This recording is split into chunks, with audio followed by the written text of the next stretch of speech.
Dans le schéma, nous allons résumer ce que l'on a vu dans le chapitre 2 afin d'expliquer comment un élément pathogène est éliminé par les défenses innées et adaptatives. Tout commence au niveau du site inflammatoire, qui fait référence au chapitre numéro 1.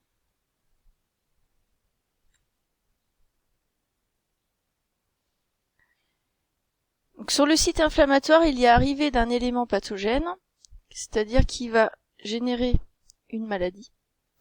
Cet élément pathogène est recouvert de molécules antigéniques qui sont reconnues comme étrangères par l'organisme. Donc ici, Ag signifie antigène.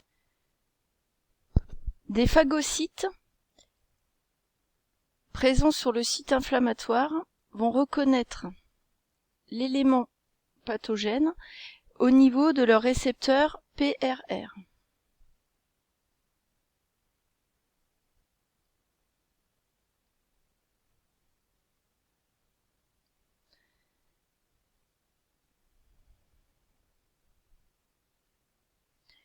Les phagocytes vont réaliser la phagocytose,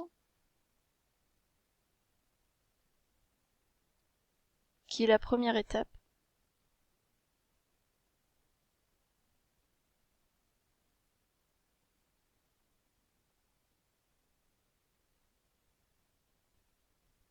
Et on rappelle que la phagocytose est elle-même divisée en 4 étapes, qui sont l'adhésion.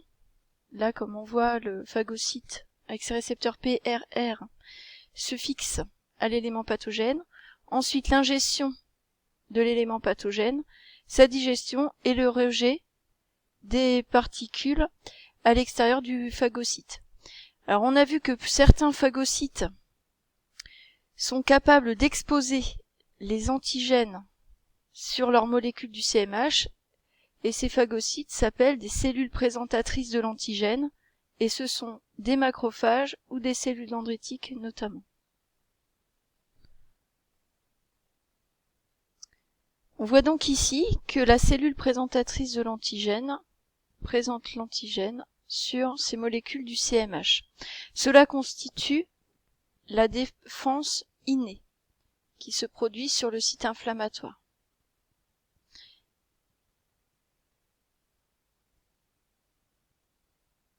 Et que l'on avait vu au niveau du chapitre 1. Nous allons voir maintenant la défense adaptative qui se met en place au niveau d'un ganglion lymphatique. On a donc migration de la cellule présentatrice de l'antigène au niveau du ganglion lymphatique le plus proche. Et c'est l'étape numéro 2.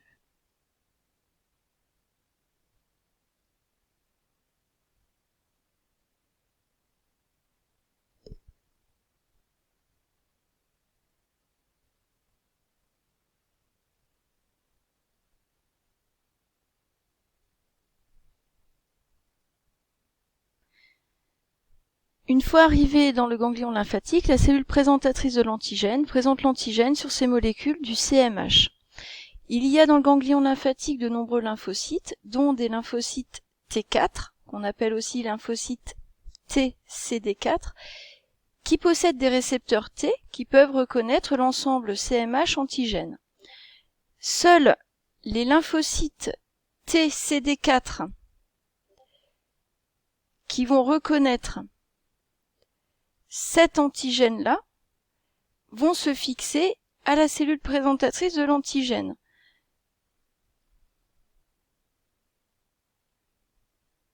Cela constitue la troisième étape que l'on appelle la sélection clonale.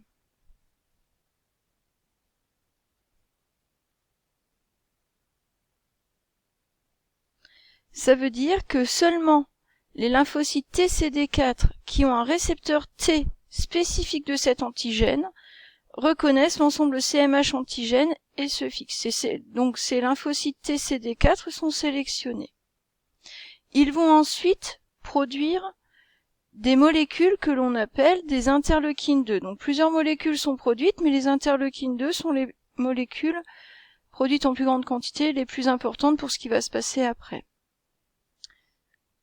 Donc ici, les interleukines 2 sont produites par les lymphocytes T4 dont le récepteur T se fixe spécifiquement à l'antigène, et ces interleukines 2 vont agir sur les lymphocytes T4 eux-mêmes et provoquer leur multiplication par des mitoses, leur prolifération. C'est ce qu'on appelle l'étape d'amplification clonale. Ainsi, l'étape numéro 4 correspond à l'amplification clonale.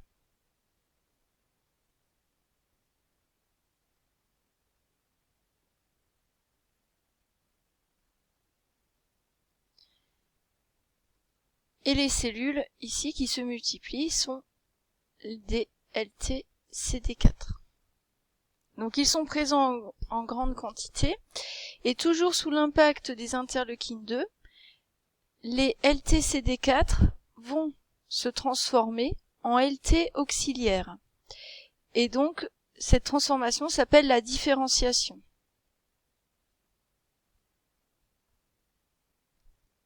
C'est donc la 5e étape où il y a différenciation des LTCD4 en LT auxiliaires, sous l'impact des interleukines 2. Le rôle principal des lymphocytes auxiliaires est de produire des interleukines 2, que l'on voit ici, qui vont être produites en grande quantité et qui vont pouvoir agir sur d'autres cellules. Pendant ce temps, les antigènes de l'élément pathogène sont reconnus au niveau du ganglion lymphatique par d'autres globules blancs que l'on appelle des lymphocytes B. Donc ces lymphocytes B possèdent des anticorps membranaires. Ce ne sont pas des anticorps qui circulent librement, ils sont attachés à la membrane plasmique du lymphocyte B, et ces anticorps membranaires reconnaissent spécifiquement les antigènes. Donc là, seulement certains lymphocytes B dont l'anticorps membranaire va reconnaître cet antigène de cet élément pathogène vont se fixer à l'élément pathogène, ce qui va s'appeler la sélection clonale des lymphocytes B. C'est-à-dire seulement les lymphocytes B spécifiques de cet antigène sont sélectionnés. Donc ensuite, ces lymphocytes B sélectionnés vont phagocyter l'élément pathogène. Donc il va y avoir une phagocytose qui se déroule ici.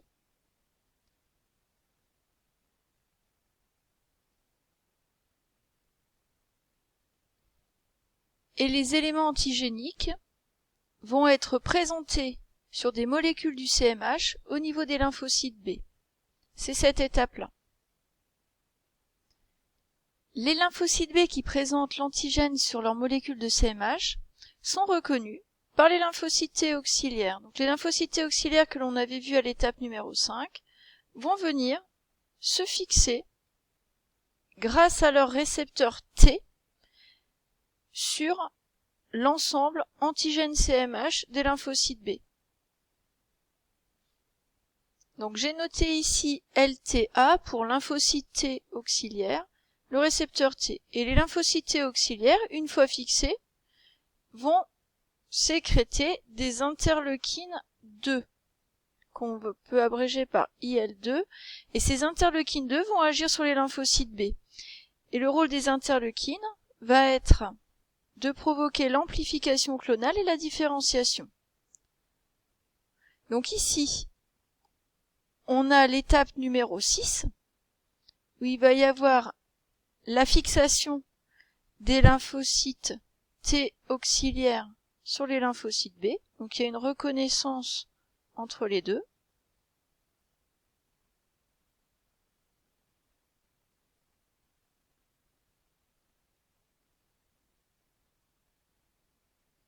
Donc reconnaissance lymphocyte T auxiliaire lymphocyte B. Et cette reconnaissance conduit à la sécrétion d'interleukine 2 qui conduisent à l'étape numéro 7.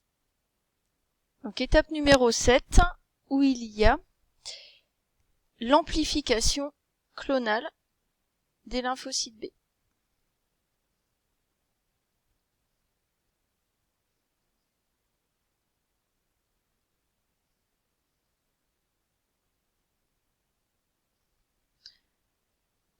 Donc là, on a des lymphocytes B qui sont présents en grande quantité, car ils ont été créés par de multiples mitoses.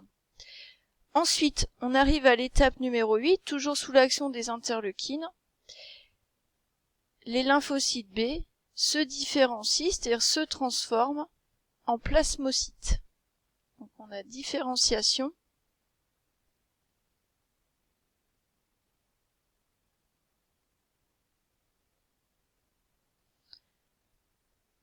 des lymphocytes B en plasmocytes.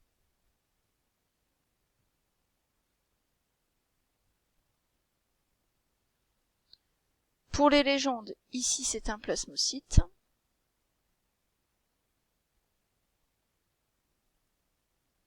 Donc le rôle des plasmocytes va être de sécréter une grande quantité d'anticorps, mais les anticorps ne sont plus ancrés à la membrane plasmique du plasmocyte, comme c'était le cas avec les anticorps membranaires au niveau des lymphocytes B. Là, les anticorps sont libérés, et donc ce sont des anticorps circulants qui vont aller partout dans l'organisme, que l'on va retrouver au niveau du sérum, et donc on pourra savoir à ce moment-là si une personne est séropositive à un antigène, c'est-à-dire qu'elle produit des anticorps circulants spécifiques de cet antigène. Les anticorps circulants vont aller partout dans l'organisme, donc ils sortent des ganglions lymphatiques et ils vont aller partout, et notamment au niveau du site inflammatoire, car c'est là qu'il va y avoir la plus grande quantité d'éléments pathogènes. Donc ici, on a un autre lieu, donc ça va être partout dans l'organisme.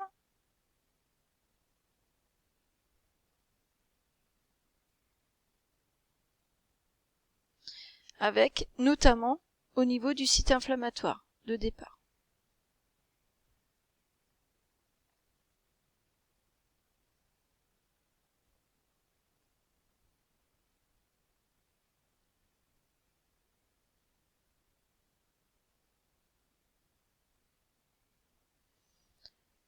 Donc on a ici, on voit les anticorps circulants qui vont venir se fixer sur les antigènes de l'élément pathogène et former ce que l'on appelle un complexe IMA.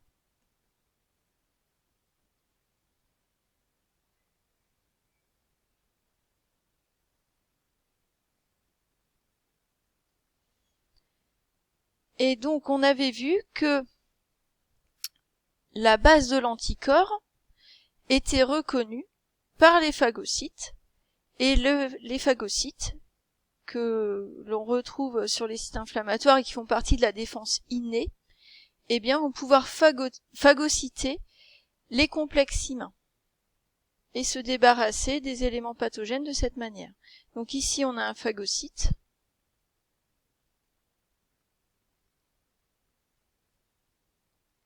qui va réaliser la phagocytose. Donc pour les étapes, donc si on reprend les étapes, donc le complexe IMA, ce serait l'étape numéro 9, donc formation d'un complexe IMA, enfin deux complexes IMA, il y en a énormément. Et l'étape 10, ce serait l'élimination des complexes IMA grâce à la phagocytose.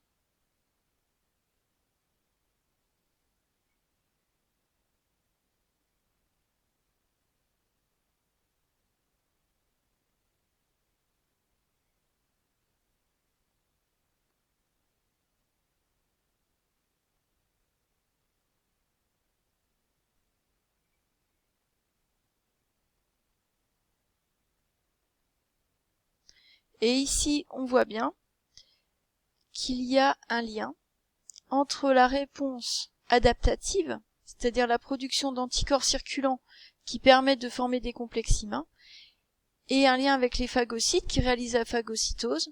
Donc ces deux dernières étapes montrent un lien entre les défenses